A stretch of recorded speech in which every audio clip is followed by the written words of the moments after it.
एवढी गरमी असून सुद्धा ना इडलीचं बॅटर अजिबात फर्मेंट झालेलं नव्हतं। आता प्रमाण तर दरवेळेस सारखंच घेतलं, पण काय प्रॉब्लेम झाला होता मलाच समजत नव्हतं। त्यामध्ये मग थोडासा सोडा टाकून मिक्स केला आणि 1-1.5 तास त्याला तसंच ठेवलं होतं। तोपर्यंत बाकीची तयारी करायला घेतली होती। आता इडली म्हटलं तर सोबत खाण्यासाठी सांबार आलंच, म्हणून एकदा तर ते बनवायला घेतलं आणि जरा काही वेगळं बनवायचं म्हटलं ना भांडेसुद्धा खूप जास्त पडतात, म्हणून जसे जसे भांडे रिकामे होत होते तसे तसे त्याला धुवून ठेवत होते। त्यानंतर घरातली क्लिनिंग वगैरे केली आणि दुपारच्या वेळेस ना आमचा मूवी बघायचा प्लॅन होता, राजा शिवाजी, जो की आत्ताच निघालेला आहे।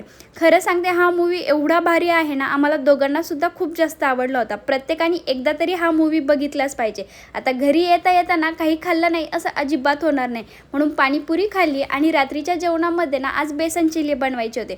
आता मी तरी फार काही करत बसत नाही, एकदम इझी करते। बेसन पीठ घेतलं, त्यामध्ये ना बेसिक मसाले टाकले आणि पाणी टाकून एकदा तर त्याला ना मिक्स करून घेतलं। त्यामध्ये कांदा, टोमॅटो, मिरची, कोथिंबीर आणि चवीपुरतं मीठ टाकून ना व्यवस्थित मिक्स केलं आणि 10-15 मिनिटं तसंच ठेवल्यानंतर ना छान असे चिले बनवले होते। मस्त जेवण वगैरे करून आम्ही आमचा दिवस संपवला। Thanks for watching. भेटूया नेक्स्ट व्हिडिओमध्ये, तोपर्यंत बाय।